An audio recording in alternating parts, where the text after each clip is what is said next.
Hello students, I hope आप सभी अच्छे होंगे। तो आज हम एक्सरसाइज 7.2 का क्वेश्चन नंबर फर्स्ट है वो करने जा रहे हैं। जैसे कि क्वेश्चन नंबर फर्स्ट में वो क्या कहता है, find the coordinate of the point which divide the join of -1, 7 and 4, -3 in the ratio. वो बोल रहा है दो कोऑर्डिनेट है, ठीक है।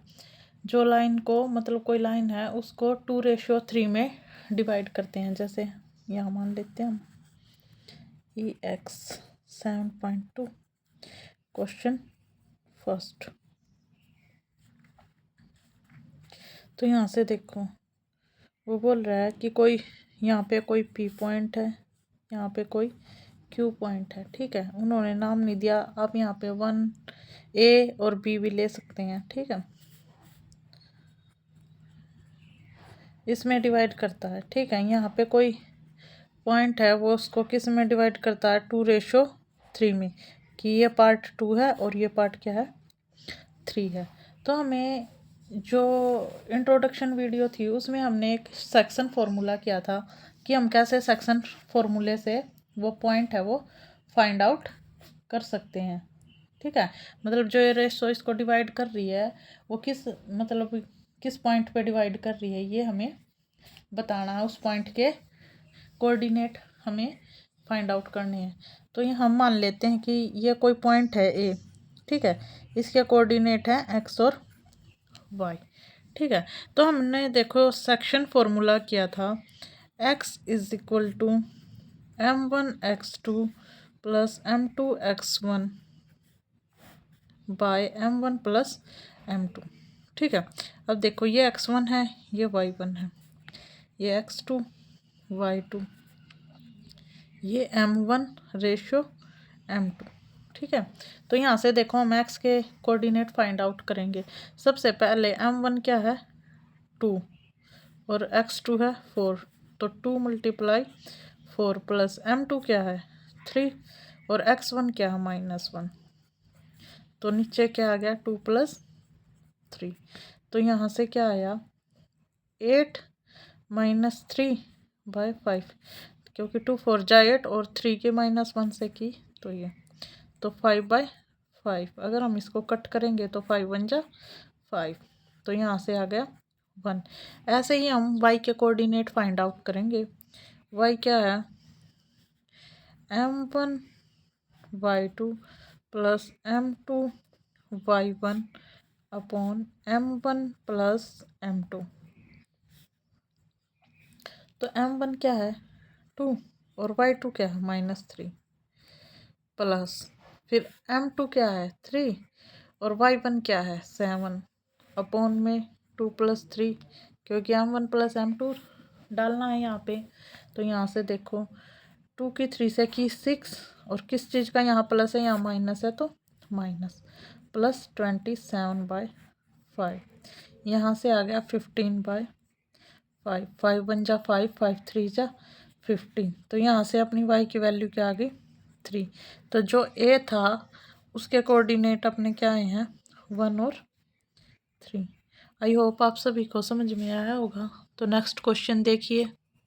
क्वेश्चन नंबर 2 में देखिए क्या कहता है कि find the coordinate of the point of try section of the line segment joining. कोई लाइन सेगमेंट है वो जॉइन करती है 2 पॉइंट से 4 - 1 एंड -2 -3 से, ठीक है। वो जो लाइन है सेगमेंट है वो उसको बोल रहा है कि हम कितने भागों में डिवाइड करेंगे, 3 भागों में। कैसे डिवाइड करेंगे, तो देखो ये है क्वेश्चन नंबर 2। ये कोई रेखा खंड है, लाइन सेगमेंट है आपकी, ठीक है। मान लिया ये है ए पॉइंट, पी क्यू भी ले सकते हो आप, ये है बी पॉइंट,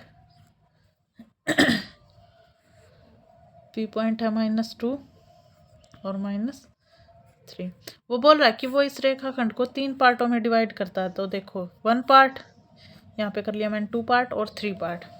वो बोल रहा है कि जो ये इसको डिवाइड कर रहा है इनके कोऑर्डिनेट निकालने हैं हमें पी क्यू के, ठीक है। मैं इसको मान लेती हूँ x1 y1 और इसको मान लेती हूँ x2 y2। हमें ये पॉइंट फाइंड आउट करनी है। तो सबसे पहले देखो जब मैं इसको 3 उनमें डिवाइड करूँगी तो इधर अगर मैं p के कोऑर्डिनेट निकाल लूँगी तो इधर तो रहते हैं 2 पार्ट, है ना। इधर तो हो गए 2 और इधर हो गया 1, ठीक है। तो कोऑर्डिनेट ऑफ p पॉइंट निकाल लेंगे सबसे पहले। कोऑर्डिनेट ऑफ p पॉइंट तो कैसे, सबसे पहले x1 की वैल्यू फाइंड आउट करेंगे। तो ये हो जाएगा m1, ये हो जाएगा m2।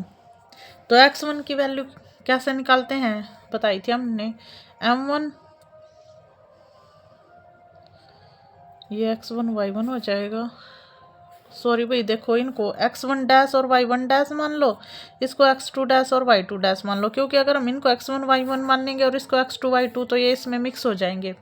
तो यहाँ से आ गया m1 x2 plus m2 x1 upon m1 plus m2। तो m1 की वैल्यू क्या है 1, x2 की वैल्यू ये -2, क्योंकि ये तो डैश है ना, पजल मत हो ना आप। ये x1 y1 और ये x2 y2। तो यहाँ से देखो -2 आ गया। फिर प्लस m2 की वैल्यू क्या है 2 और x1 की क्या है 4, नीचे m1 प्लस m2 कितना है 1 प्लस 2। तो यहाँ से आया -2 प्लस का 8/3। तो यहाँ से आया 6/3, 3 1 जा 3, 3 2 जा 6, 2 आ गया। उसके बाद देखो y1 की वैल्यू निकालेंगे हम यहाँ से। तो m1 y2 plus m2 y1 upon m1 plus m2। तो यहाँ से m1 की वैल्यू क्या है 1 और y2 की वैल्यू क्या है -3 प्लस 2 -1 अपॉन 1 प्लस 2। तो यहाँ से देखो -3 और -2 अपॉन 3, तो यहाँ से आ गया -5 और 3। तो जो p पॉइंट था उसके कोऑर्डिनेट क्या आ गए 2 और -5/3। आई होप आप सभी को समझ में आया होगा। तो अब q पॉइंट के कोऑर्डिनेट देखेंगे। तो अब देखो q पॉइंट के कोऑर्डिनेट निकालने, यहाँ से देखो जो q है उसमें कितने पार्ट आ रहे हैं 2, है ना। तो अब देखो m1 की वैल्यू क्या हो जाएगी, यहाँ से देख लो q के निकालने हैं तो इधर हो जाएगा 2 और इधर रह गया 1 पार्ट। तो ये m1 और ये m2, ठीक है। तो यहाँ से देखो ये ऐसे करना है भाई, q के पॉइंट के कोऑर्डिनेट निकाल लेंगे तो इधर से इधर तक 2 सेक्शन है, तो m1 हो गया 2, इधर 1 है तो m2 हो गया 1। तो देखो कैसे निकाल लेंगे, हमें निकालने किसके x2 डैश के, x2 डैश के देखो कैसे निकाल लेंगे x2 डैश। तो यहाँ पे m1 x2 plus m2 x1 upon m1 plus m2। तो यहाँ से देखें m1 की वैल्यू है 2, x2 की है -2 प्लस m1 की है m2 की है 1 और x1 की है 4 प्लस में m1 की है अब 2 प्लस 1, यहाँ m2 लिख लेना भाई, ठीक है। तो -4 प्लस 4/3, तो 0/3 0। ऐसे ही y2 डैश के कोऑर्डिनेट निकाल लेंगे। तो y2 डैश में क्या होगा m1 plus y2 plus m2 y1 m1 plus m2। m1 की वैल्यू क्या है 2 और y2 की वैल्यू है -3, यहाँ पे 2 ठीक लिखेंगे, प्लस m1 2 की है 1 और y1 की है -1। तो 2 प्लस 1, तो यहाँ से आएगा -6 -1/3, तो -7/3। तो q जो पॉइंट है, जो q पॉइंट है अपना, उसके कोऑर्डिनेट क्या होंगे, q पॉइंट के कोऑर्डिनेट है x की जगह 0 और y की जगह -7/3। आई होप आप सभी को समझ में आया होगा।